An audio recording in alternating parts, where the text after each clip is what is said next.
Hi frugal friends, welcome back to your daily dose of frugality on the YouTube channel Is Fire for Me.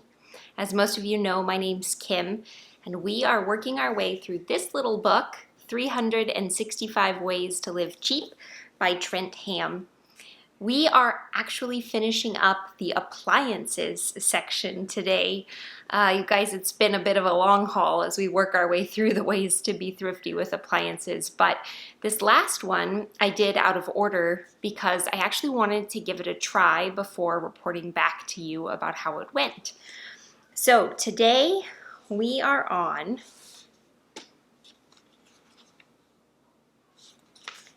air dry your clothes instead of using the dryer.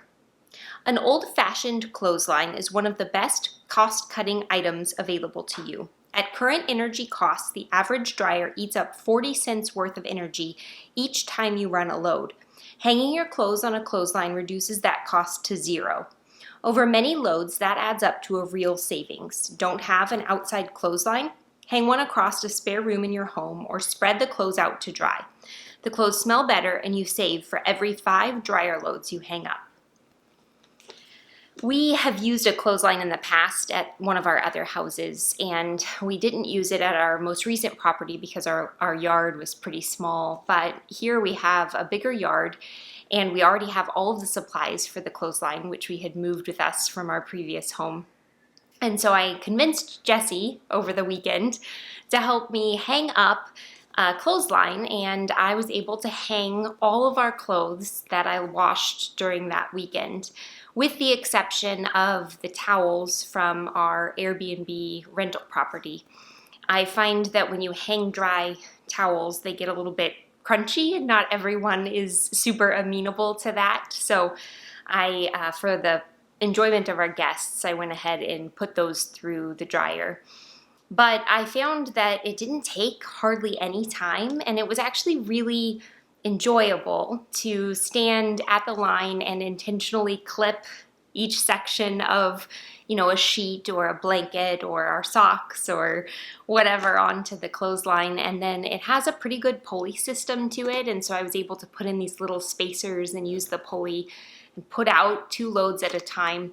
And it took maybe it was 80 degrees over the weekend, so it was pretty warm where we live, and it maybe took 45 minutes to an hour for the loads to dry, which is basically the same time that they would have spent in the dryer. So I was really excited about doing that, both from a cost-cutting perspective, but also from an energy reduction perspective.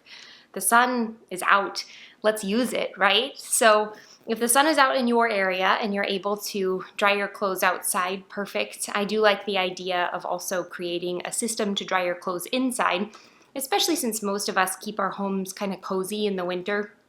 If you have a fireplace or something that's naturally putting off heat and you can hang your clothes there. I remember growing up, I had a neighbor who had an indoor hanging clothes dryer, and she would put it right in front of her wood stove in the winter, and her little socks would be on it, and it was very sweet to watch her hang dry her clothes and pinch her pennies. And she actually is probably one of the wealthiest people I know, so I think if we can do these cost-cutting measures, it will add up in the end. All right, I will see you back here tomorrow for another daily dose of frugality. We will be launching into a brand new section, and I'm looking forward to it.